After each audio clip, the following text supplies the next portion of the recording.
Hello everyone, welcome to all of you. ठीक है, जैसे हमने स्ट्रैटेजी में बात की थी कि 2027 मेंस को आप किस तरीके से क्या है सिक्योर करें या सॉलिडिफाई करें, क्या तो वहां पे हमने डिस्कस किया था कि भी करंट अफेयर्स हमें दिसंबर तक किस तरह से करनी है और दिसंबर के बाद हमें करंट अफेयर्स किस तरह से करनी है। मैंने उस स्ट्रैटेजी वीडियो में आपको ये बताया था कि भी दिसंबर तक आप करंट को करंट की तरह मत पढ़िएगा, ठीक है, उसे क्या करिएगा कि स्टैटिक से रिलेट करके पढ़िएगा।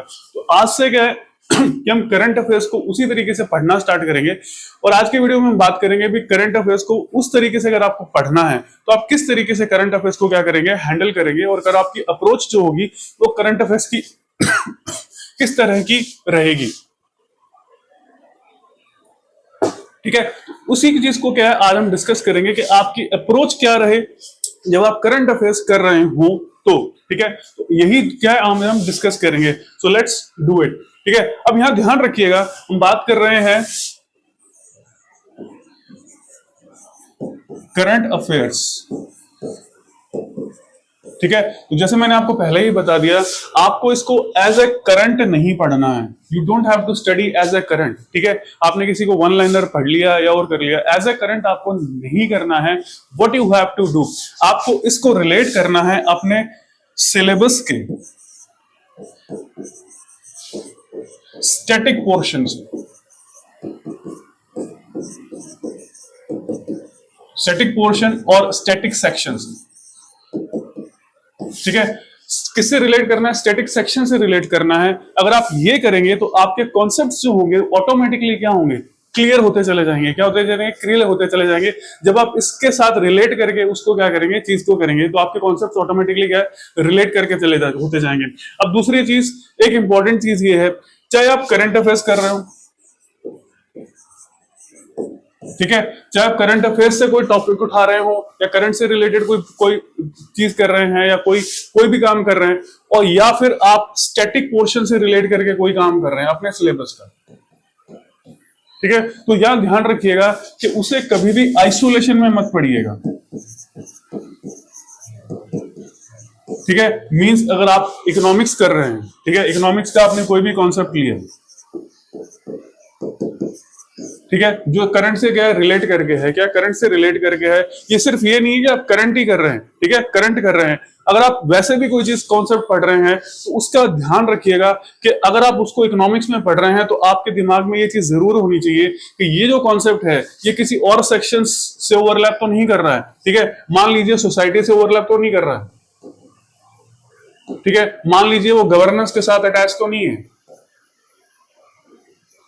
ठीक है, मान लीजिए ठीक है वो सोशल जस्टिस में तो नहीं आ रहा है, ठीक है, वो सोशल जस्टिस में तो नहीं आ रहा है, ठीक है, वही चीज क्या है सिक्योरिटी से रिलेट तो नहीं कर रही है।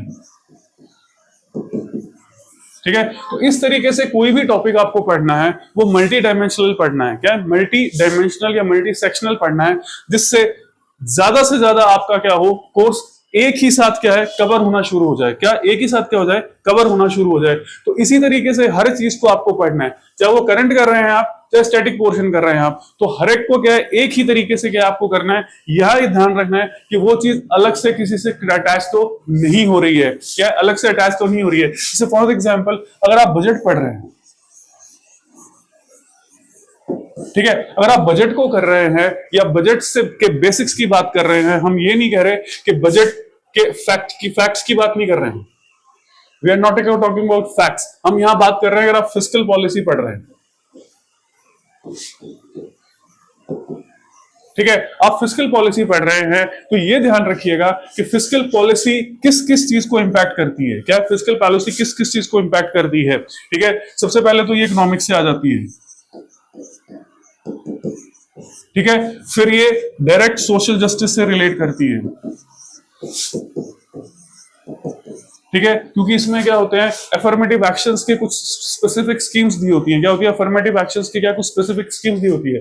फिर ये सबसे इंपॉर्टेंट जो सेक्शन इसमें से आता है वो आता है गवर्नेंस, ठीक है, क्योंकि ये क्या है डायरेक्टली अटैच किसके साथ है, वेलफेयर के साथ। ठीक है, तो वेलफेयर किसका इशू आ जाता है, सोशल जस्टिस का इशू आ जाता है, वेलफेयर किसका इशू आ जाता है, गवर्नेंस से रिलेट करके आ जाता है, और वेलफेयर एथिक्स के अंदर आ जाता है आपके पास। ठीक है, वेलफेयर किस में आ जाता है, आपके पास एथिक्स में आ जाता है। ठीक है, उसी तरीके से क्या है, सारी की सारी चीजें आपको क्या है एक साथ पढ़नी है, ये देख लेना है कि वो चीज उससे रिलेट करती है या नहीं करती है। ठीक है, तो हम कुछ क्या है आज एक कुछ एग्जाम्पल्स ले लेते हैं कि भाई हमें करंट अगर पढ़नी होती तो हम किस तरह से क्या करंट को स्टडी कर रहे होते। ठीक है, दो चीजों का एग्जाम्पल ले लेते हैं, एक तो ईरान वॉर,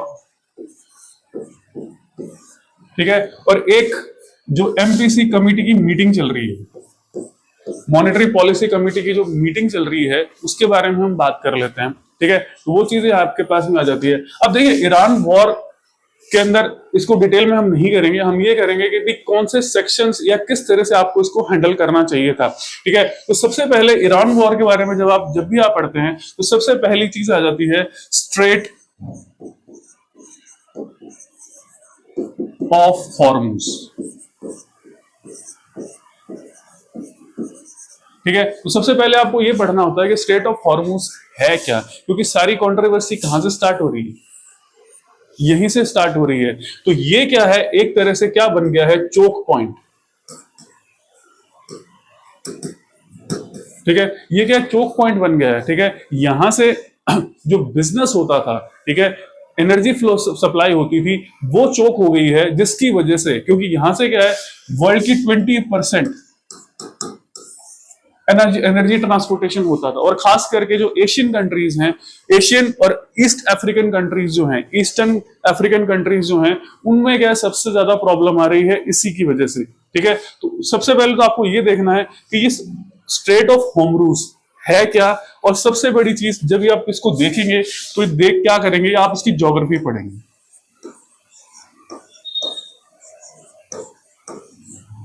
ठीक है, स्टेट ऑफ होर्मुज है क्या, इसकी ज्योग्राफी पढ़ेंगे। फिर यहीं पे आपके पास क्या आ जाता है, पर्शियन गल्फ आ जाती है।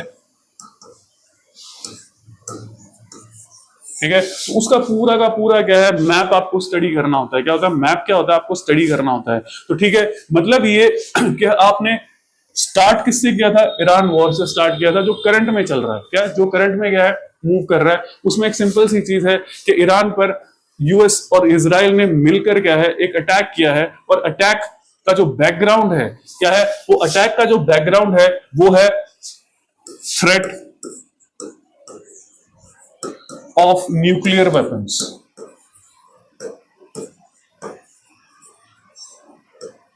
ठीक है, थ्रेट ऑफ न्यूक्लियर वेपन्स। तो अटैक का बैकग्राउंड क्या है, अटैक का फाउंडेशन क्या है कि ईरान को आप न्यूक्लियर स्टेट नहीं बनाने देना चाहते, नहीं बनने देना चाहते। यू हैव टू,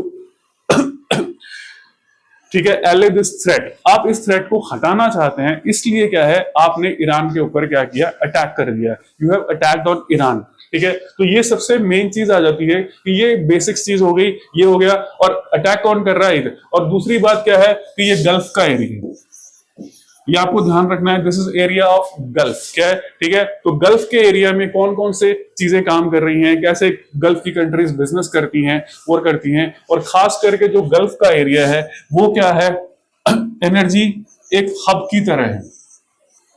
ठीक है, एनर्जी हब की तरह है। वो क्या है, उसकी एनर्जी हर जगह सप्लाई होती है, एशिया में भी जा रही है, अफ्रीका में भी जा रही है।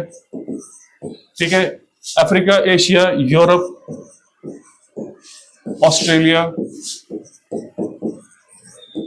ठीक है, इन सब एरियाज में क्या है उसकी एनर्जी सप्लाई होती है। क्या होती है, एनर्जी सप्लाई होती है। वो एनर्जी किसी भी फॉर्म में हो सकती है, that is in the form of crude. ठीक है, और डिफरेंट टाइप्स ऑफ गैसेस, क्या है, एलएनजी गैस, उससे ठीक है लिक्विफाइड नेचुरल गैस। तो ये एनर्जी सप्लाई हो रही है, ये एनर्जी क्या हो रही है, चोक हो चुकी है ये। तो सबसे बड़ी ध्यान रखिएगा, पहले तो क्या आ गया आपके पास में कि आप इस पूरे एरिया की ज्योग्राफी क्या है आपको पता होनी चाहिए। You must be aware of the geography of this area. दूसरी चीज आ जाती है कि ये जो वॉर किया गया है, what is the reason for war. तो यहां पर जो रीजन आ जाता है वो आ जाता है आपके पास में जियो पॉलिटिक्स का। ठीक है, जियो पॉलिटिक्स, जियो पॉलिटिक्स मीन्स किसका रीजन आ जाता है, इंटरनेशनल रिलेशंस का।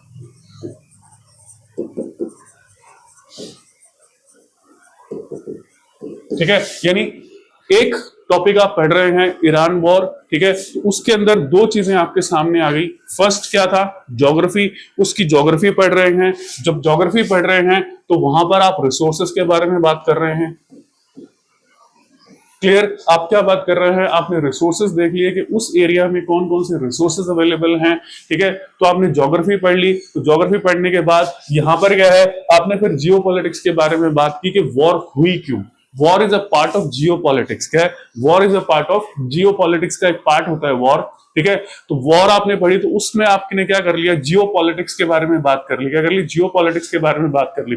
अब यहां पर एक इंपॉर्टेंट चीज और आ जाती है कि जब आप न्यूक्लियर वेपन्स के बारे में बात कर रहे हैं, क्या न्यूक्लियर वेपन्स के बारे में बात कर रहे हैं, तो आप थोड़ा सा क्या साइंस एंड टेक को और अटैच कर लीजिए।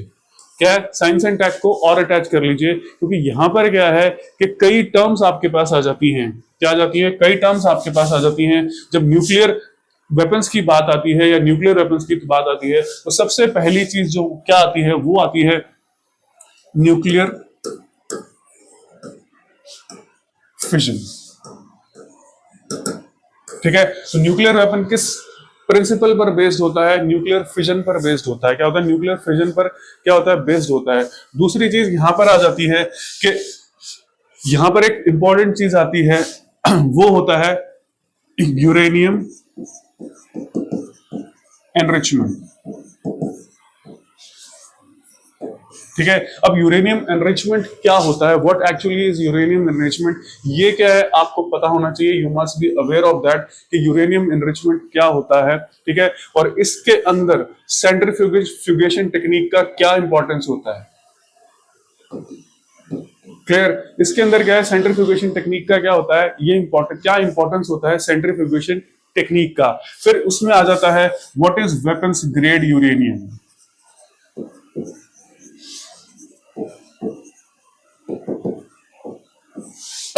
ठीक है। वेपन्स ग्रेड यूरेनियम आप किसको कह रहे हैं कि वेपन्स ग्रेड यूरेनियम क्या होता है, ठीक है। तो ये क्या पार्ट आ गया आपका, साइंस एंड टेक का पार्ट आ गया, ठीक है। आप कर क्या रहे थे, सिर्फ करंट अफेयर्स को हैंडल कर रहे थे, और करंट अफेयर्स में आपने तीसरी चीज निकाल ली, that is science and tech. क्या? साइंस एंड टेक पार्ट निकाल लिया। अब यहां पर क्या है कि सीधा क्या इम्पैक्ट पड़ता है किसकी, जब अब इंडिया क्या करना, अगर हम बात करें तो इंडिया 85%, ठीक है, क्रूड गैस वगैरह जितनी भी है वो क्या कर रहा है, इंपोर्ट कर रहा है, ठीक है। वो क्या कर रहा है, इंपोर्ट कर रहा है। तो वो इंपोर्ट क्या हो रहा है, ब्लॉक हो रहा है।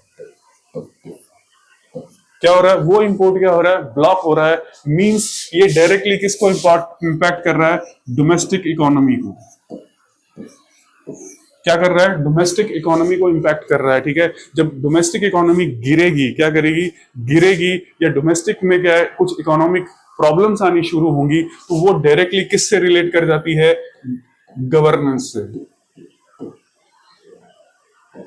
ठीक है। फिर गवर्नमेंट को क्या करना पड़ता है, इंटरवीन करना पड़ता है, ठीक है। कुछ डिसीजंस लेने पड़ते हैं जो गवर्नेंस से क्या करते हैं, रिलेट करते हैं। क्या करते हैं, गवर्नेंस से क्या करेंगे, रिलेट करेंगे, ठीक है। तो ये चीज एक इंपॉर्टेंट आ गई। फिर आपके पास इकोनॉमी के साथ कौन सा पार्ट आ गया, गवर्नेंस का पार्ट आ गया। क्या आ गया, गवर्नेंस का पार्ट आ गया, ठीक है। तो इसी तरीके से क्या है, इसमें और चीजें भी क्या है इंक्लूड हो जाती है। क्या हो जाती है, इंक्लूड हो जाती है। और इसी से क्या है, जब इकोनॉमी पे इंपैक्ट पड़ रहा है, इंपोर्ट्स के ऊपर इंपैक्ट पड़ रहा है, तो यहीं पर क्या है कि फिर रुपी का डेप्रिसिएशन हो रहा है, ठीक है। रुपी का डेप्रिसिएशन हो रहा है। मींस आपने सिर्फ ईरान वॉर के बारे में स्टडी किया था, करना शुरू किया था, लेकिन कितने सारे कॉन्सेप्ट्स को क्या कर दिया आपने, इसमें कवर कर दिया। क्या कर दिया, कितने सारे कॉन्सेप्ट्स को आपने क्या कर दिया, इसमें कवर अप कर दिया, ठीक है। अब दूसरी चीज यहां पर यह भी आ जाती है, ठीक है, कि इसकी वजह से, ठीक है, इंटरनेशनल ग्रुपिंग्स जो हैं,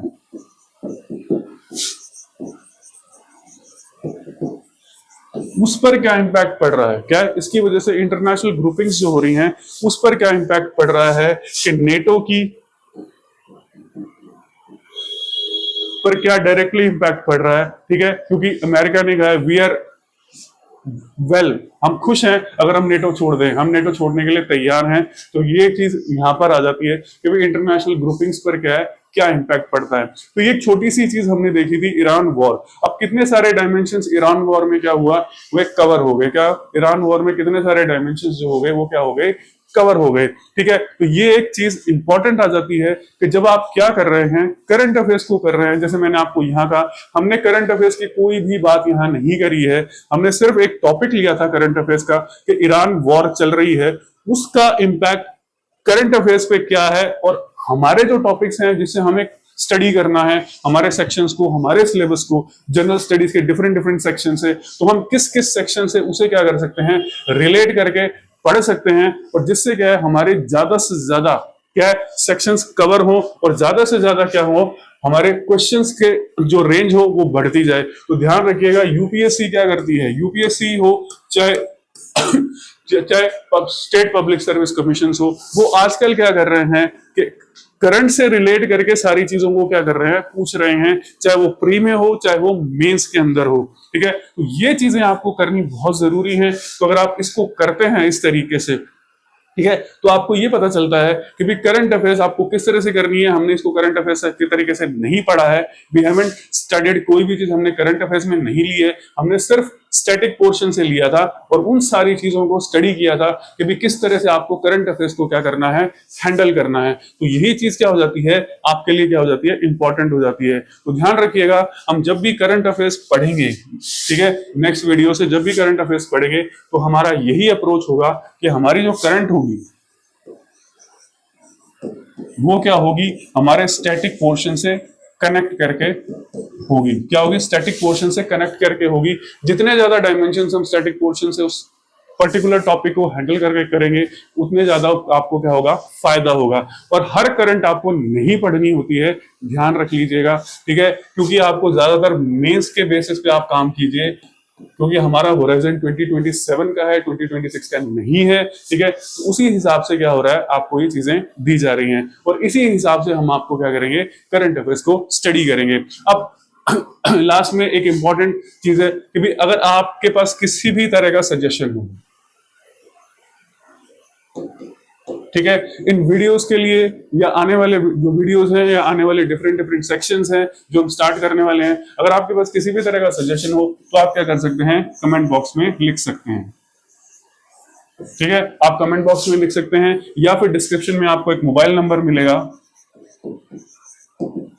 उस पर आप क्या कर सकते हैं, ठीक है, उस पर आप व्हाट्सएप कर सकते हैं कि आपका ये सजेशन है, या ये इस तरीके से काम किया जाए या और किया जाए। क्योंकि देखिए अल्टीमेटली काम आपके लिए किया जा रहा है, हम हमारे लिए नहीं कर रहे हैं, ये काम आपके लिए हो रहा है। क्योंकि अल्टीमेटली फायदा आपका होना चाहिए, हमारा फायदा से कोई फर्क नहीं पड़ने वाला नहीं है। ठीक है, मीन्स आपके हिसाब से ये सारी चीजें की जा रही हैं, और फायदा मीन्स आपका होना चाहिए। और फायदा तब होगा जब आप प्री और मेंस के क्वेश्चंस को हैंडल कर पाएंगे। क्या कर पाएंगे, क्वेश्चंस को हैंडल कर पाएंगे, प्री और मेंस के क्वेश्चंस को। तो ध्यान रखिएगा, आपको ये लगेगा कि थोड़ा डिफिकल्ट हो रहा है कि इतनी सारी चीजें हम कैसे पढ़ेंगे, तो ये चीजें आपको करनी पड़ेंगी, क्योंकि यूपीएससी इसी तरीके से क्वेश्चंस पूछ रही है आपसे, और आगे भी इसी तरीके से क्या करेगी, क्वेश्चंस पूछती रहेगी। और जब तक आप इसी तरीके से नहीं करेंगे, ठीक है, तब तक आप आंसर्स में मल्टी डायमेंशनल नहीं हो सकते।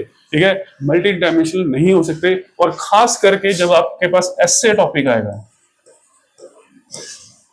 ठीक है, ऐसे टॉपिक में जब आपको मान लीजिए कुछ चीजों को के एग्जांपल्स देने पड़े, कुछ फैक्ट्स देने पड़े, कुछ कॉन्सेप्ट्स देने पड़े, तो आप तभी दे पाएंगे जब किसी भी कॉन्सेप्ट को आप मल्टी डायमेंशनली क्या करेंगे, हैंडल करना शुरू करेंगे, तभी उन चीजों को क्या कर पाएंगे, आप कर पाएंगे। ठीक है, तो इसी तरीके से हम हमारी करंट अफेयर्स को क्या करेंगे, स्टडी करेंगे। तो हमने एक टॉपिक उठाया, उस टॉपिक से रिलेट करके जितनी भी हमारी इंपॉर्टेंट चीजें होंगी वो हम सारी कवर करेंगे। मैंने आपको साफ कह दिया है, सारी करंट अफेयर्स हम नहीं करेंगे, हम वही करंट अफेयर्स करेंगे जो हमारे लिए क्या हो, इंपॉर्टेंट हो। करंट रोज क्या है, बहुत बड़ी बनती है, कोई दिक्कत नहीं आती उसके अंदर, लेकिन 2027 के हिसाब से क्या है, हम फिल्टर्ड आउट करंट अफेयर्स करेंगे। सबसे पहले हम यही देखेंगे कि हमारे सेक्शन से रिलेट करके, या जो हमारा जो सिलेबस है उससे रिलेट करके, स्टैटिक पोर्शन से रिलेट करके कौन सी करंट हमारे लिए क्या हो जाती है, इंपॉर्टेंट हो जाती है। ठीक है, तो अभी ना तो आपको बजट के बारे में पढ़ना है, ना आपको इकोनॉमिक सर्वे को देखना है या जो इकोनॉमिक सर्वे होता है उसको देखना है, ठीक है, तो वो कुछ भी नहीं करना है, वो अगले साल आएगा, तो अगले साल आप बात कीजिए। हाँ, बेसिक्स हम जरूर इन चीजों का करेंगे, तो ये सारी चीजें क्या करेंगे, इस तरह से करेंगे।